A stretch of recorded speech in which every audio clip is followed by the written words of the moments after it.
2025 mister Olympia खत्म होने के बाद काफी बॉडी बिल्डिंग एक्सपर्ट्स और बॉडी बिल्डिंग को कवर करने वाले कमेंटेटर्स की तरफ से हमें किन्हीं दो बॉडी बिल्डर्स की तरफ से एक अपसेट देखते हुए मिला। उनकी फिजिक की तरफ से एक अपसेट देखते हुए एक डिसअपॉइंटमेंट देखने को मिली, निक वॉकर और माइक समरफेल्ड। जहां most of the fans Nick Walker को इस डिवीजन में जीतता हुआ देख रहे थे या एटलीस्ट टॉप 3 देख रहे थे, वहीं निक इस साल 6th प्लेस होते हुए हमें देखने को मिले। वैसे ही कुछ माइक समरफेल्ड से लोगों की उम्मीद थी कि वो इस बार डिवीजन को आराम से जीतेंगे और आराम से अगले क्लासिक चैंप बनेंगे, लेकिन वो भी अपने फैंस की उम्मीदों पे खरे ना उतर के 2nd प्लेस या रनर अप रहे इस शो में। अब मुझे और लोगों का तो नहीं पता, लेकिन जैसे ही मैंने इन लोगों की फिजिक देखी थी मुझे इतना पता चल गया था कि इन लोगों ने डिसअपॉइंट किया है। माइक ने कुछ लेवल पे एंड निक ने कई लेवल पे। जहां पे निक की डिसअपॉइंटमेंट के पीछे का रीजन मैंने जो बताया था वो ये था कि उनकी अपर बॉडी काफी ज्यादा बड़ी थी इस शो में, वहीं उनकी लोअर बॉडी एकदम स्ट्रेट नजर आई हमको। जितने वाइड उनकी वेस्ट लगी उतने ही वाइड हमको उनके क्वाड्स भी नजर आए, और ऐसा देखते हुए शायद आपको इन इंडिविजुअल पोजिंग रूटीन्स में ना नजर आए। शायद ये बॉडी बिल्डर्स जब अकेले पोजिंग करते हुए आप लोग देख रहे हो उनको, तो आपको ये डेफिनेटली बहुत डेंजरस और खतरनाक नजर आए, जो कि हैं भी ये बॉडी बिल्डर्स, ऐसा नहीं कि है नहीं। लेकिन बॉडी बिल्डिंग गेम होता है कंपैरिजन का, और जब दूसरों से कंपेयर किए जा रहे थे ये बॉडी बिल्डर्स, तो इनकी फिजिक की कमी हमें साफ नजर आ रही थी। दूसरी तरफ माइक के साथ जो सबसे बड़ी दिक्कत हुई कि वो इस शो में तैयारी कर रहे थे किसी और वेट क्लास में कॉम्पीट करने की। एंड में आईएफबीबी ने रूल चेंज किया, जहां पे वो बालों तक की हाइट नहीं चेक कर रहे थे और नीचे तक आके चेक कर रहे थे, जिसकी वजह से माइक ने अपनी हाइट में कुछ सेंटीमीटर्स, कपल ऑफ इंचेस खोए, जिसकी वजह से एंड मौके पे माइक को काफी अपना वेट कट आउट करना पड़ा, और उनकी ऑन स्टेज फिजिक हम लोग को काफी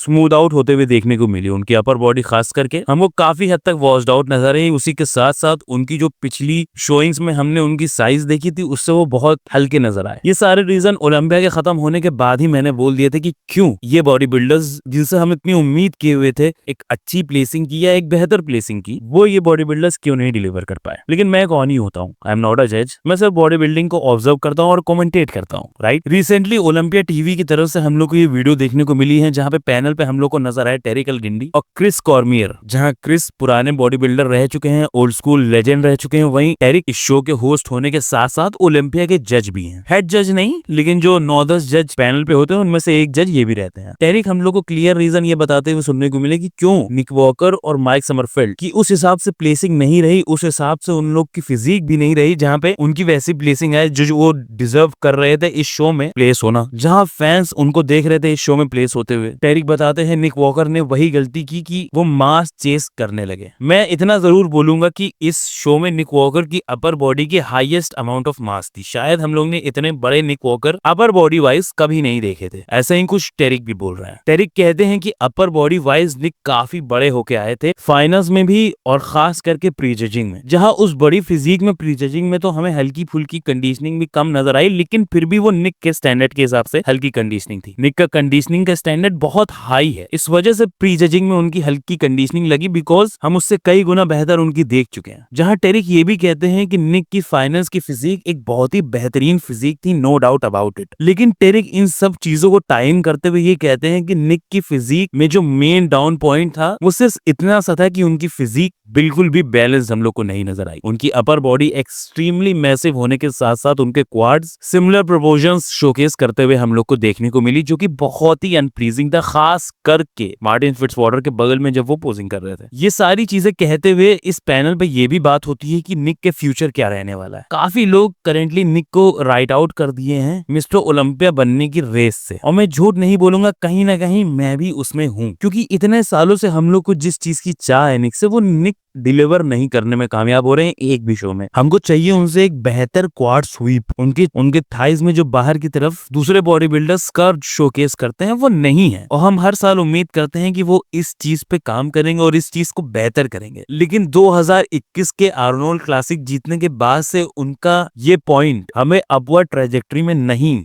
नजर आया। कॉन्स्टेंटली निक अपनी फिजिक में मास इंक्रीज करते चले जा रहे हैं, लेकिन उनके quads, no doubt about it, उसमें भी मास इंक्रीज हो रहा है, लेकिन वही प्रोपोर्शंस के साथ हो रहा है। जैसे जैसे उनकी अपर बॉडी बढ़ रही है वैसे ही वैसे लोअर भी बढ़ रही है, लेकिन उनकी अपर तो ऑलरेडी बिग है। ये सारी चीजें बोलने के बाद टेरिक कहते हैं कि निक को कुछ भी नहीं करना है, सिर्फ और सिर्फ अपनी फिजिक को बैलेंस करनी है। निक अफोर्ड कर सकते हैं अपनी अपर बॉडी से साइज लूज करना, लेकिन निक अपनी लोअर बॉडी इतनी छोटी दिखाना अब अफोर्ड नहीं कर सकते। उसके बाद चलते हैं माइक समरफील्ड पे। अब दोस्तों यहाँ पे इन लोगों ने रीजन के बारे में कुछ नहीं बोला कि क्यों ऐसा हुआ, लेकिन इन लोग ने भी यही चीज बोली कि माइक की फिजिक जो हम लोग लास्ट ईयर के ओलंपिया में देखे थे, माइक की फिजिक जो हम लोग ने आर्नोल्ड क्लासिक में देखी थी, वो एक ऐसी फिजिक थी जो कि कई लेवल पे सीबम को भी बीट कर सकती थी। लेकिन इस साल के ओलंपिया की फिजिक अपर बॉडी वाइज उनके सॉफ्ट तो थी, ऐसा ये लोग बोल रहे हैं, साथ ही में वो जो साइज थी हम लोग को जो पहले दिखाते हुए देखने को मिले थे माइक लास्ट ईयर के ओलंपिया में और आर्नोल्ड में, वो भी कम नजर आई जजेस को। ये चीज हम सब ने नोटिस की थी कि माइक की अपर बॉडी बिल्कुल वैसी नहीं है जैसी हम सोच रहे थे। उनकी अपर बॉडी कहीं ना कहीं स्मूथ आउट होते हुए हम लोग को दिखी, जैसी परफेक्टली पुट टुगेदर फिजिक उनके अपडेट्स में दिख रही थी उससे काफी हद तक अलग नजर आई ऑन स्टेज। बेसिकली स्टेज पे उनकी फिजिक फ्रेशनेस बहुत लैग कर रही थी और एक ग्रिटीनेस शो कर रही थी, एक ऐसी ग्रिटीनेस जो कि मुझे नहीं लगता आपको रिवॉर्ड करवा पाएगी क्लासिक फिजिक डिवीजन में, जो ऐसी डिवीजन है जहां आपको एक्सट्रीम लेवल की पॉलिशमेंट और रिफाइनमेंट चाहिए होती है। ये सारी बातें करते हुए यहाँ पे ये पूरा पैनल अपना डिस्कशन खत्म करता है, लेकिन हमारा डिस्कशन माइक को लेके अब शुरू होता है, क्योंकि दोस्तों माइक का फ्यूचर बहुत ज्यादा डिपेंड करता है उनके अगले सेट की हुई हाइट पे। अगर तो माइक फ्यूचर में हमें उसी हाइट पे नजर आए जिस हाइट पे इस साल के ओलंपिया में हम लोग को दिखे थे और उसी मास पे भी नजर आए, ऑफ कोर्स जब हाइट उतनी होगी तो मास भी उनको उतनी ही लानी पड़ेगी, तो इतना तो गारंटी है कि इस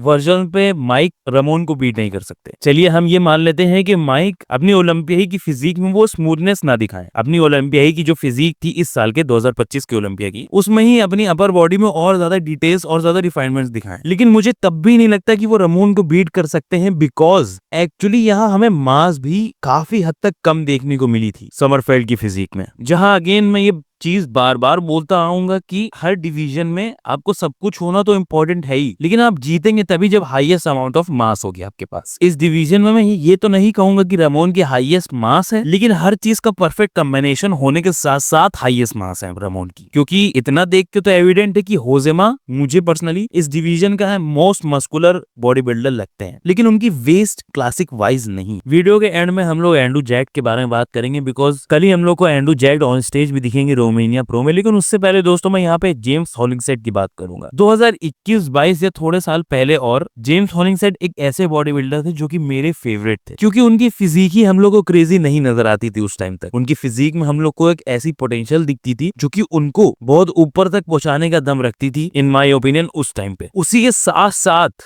जेम्स की जिम में हमने कुछ ऐसी लिफ्ट्स देखी हैं जो कि कंप्लीटली अनबिलीवेबल है। हम लोग को 800 पाउंड के आसपास के वजन के साथ मल्टीपल रेप्स स्क्वाट्स में परफॉर्म करते हुए जेम्स हॉलिंगसेट की कई वीडियोस देखने को मिल चुकी है। उनकी ट्रेनिंग को देखते हुए उनकी स्ट्रेंथ अनरियल नजर आती है हमें, जो कि मैं मान ही नहीं सकता किसी भी लिफ्टर को अपना फैन ना बनाए। लेकिन मेरी उन उम्मीदों पे मुझे नहीं लगता कभी भी जेम्स ने डिलीवर किया। जेम्स की फिजिक फ्रंट से तो एक्सट्रीमली कंप्लीट हमें देखने को मिलती है, लेकिन बैक उनकी काफी लैकिंग नजर आती है। उसी के साथ साथ हर बार शो आते हुए हम लोग को एक अच्छी कंडीशनिंग में जेम्स जरूर दिखते हैं, लेकिन ऑन स्टेज उनका पीक उस तरीके से हम लोग को कभी भी नहीं नजर आया जहां जेम्स की पीक्ड फिजिक को हम लोग देख के ये कहें कि ये बॉडी बिल्डर टॉप 6 ओलंपियन हो सकता है। लेकिन इस साल के लास्ट शो में कॉम्पीट करने जा रहे हैं जेम्स। 2 हफ्ते बाद होने वाले जापान प्रो में हम लोग को जेम्स हॉलिंगसेट वापस से दिखेंगे। अभी के मुताबिक कुछ ऐसे वो लग रहे हैं। अब ऑफ कोर्स हमको मालूम है हाल ही में वो कम्पीट भी कर चुके हैं, जहां पे उनके मुताबिक कुछ फेवरेबल पोजीशन उनकी रही नहीं। दोस्तों इसी शो के ओपन डिवीजन में हम लोग को एक अपना इंडियन एथलीट भी देखने को मिलने वाला है। जेम्स के साथ ही हम लोग को मनोज सारंगापानी भी देखने को मिलेंगे, जो कि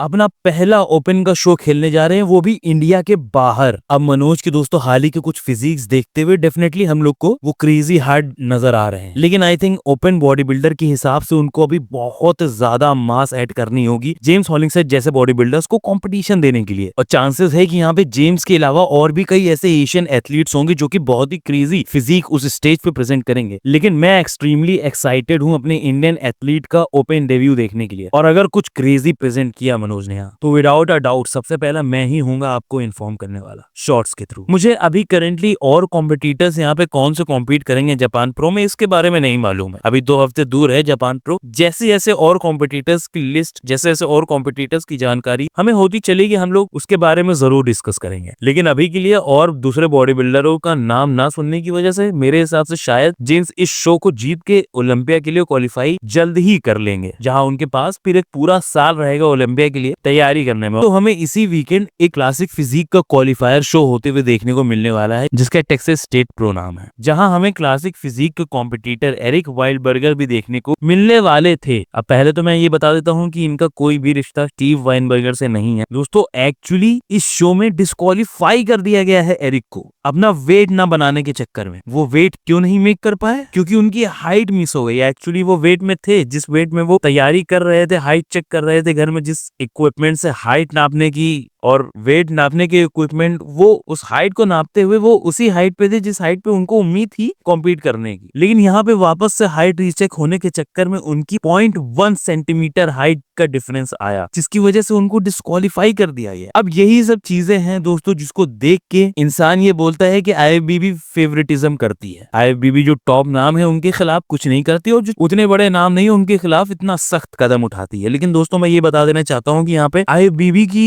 कंप्लीट गलती आप नहीं बोल सकते। हर एक शो के अलग प्रोमोटर्स होते हैं, हर एक शो के अलग मैनेजर्स होते हैं, जहाँ कुछ लोग थोड़े खुले दिमाग के लिबरल होते हैं इन सब फैक्ट्स को लेके, लेकिन कुछ लोग बिल्कुल कट्टर। और शायद इस शो के प्रमोटर्स ऐसा ही हो, लेकिन अगर आप ऐसा कर रहे हैं तो मेरा ये मानना है कि आईएफबीबी को एक स्टैंडर्डाइज सिस्टम बनाना चाहिए हर जगह की। अगर ऐसा कोई एथलीट कर रहा है कि उसका हाइट में कुछ गड़बड़ दिख रही है, वेट में कुछ गड़बड़ दिख रही है, तो आप एक स्टैंडर्डाइज रूल बनाइए उसको लेके, जहां हर एक शो में वही रूल फॉलो किए जाए। अब एरिक टॉप 16 से बाहर प्लेस हुए थे, टॉप 15 से बाहर प्लेस हुए थे ओलंपिया में। मैं आपको इतना बता देता हूं कि टॉप 15 तक ही जजेस आपको प्लेसिंग देते हैं, उसके बाद आप सब सेम है। उसके बाद जितने भी बॉडी बिल्डर्स हैं सब 16th रहते हैं। तो अगेन चांसेस यही कि एरिक का इतना बड़ा नाम ना होने की वजह से प्रमोटर्स ने उनको आउटराइट डिस्क्वालीफाई कर दिया यहाँ पे कॉम्पीट करने से। वैसे तो अभी भी समय है, अभी भी कुछ भी चेंज हो सकता है। यहाँ पे 0.1 सेंटीमीटर से हाइट कम होने के चक्कर में आप किसी को डिस्क्वालीफाई कर रहे हैं, तब तो मुझे नहीं लगता ये बिल्कुल भी एक वैलिड रीजन है किसी की डिस्क्वालिफिकेशन का। मैं कहूंगा आप सुबह उठिए, आप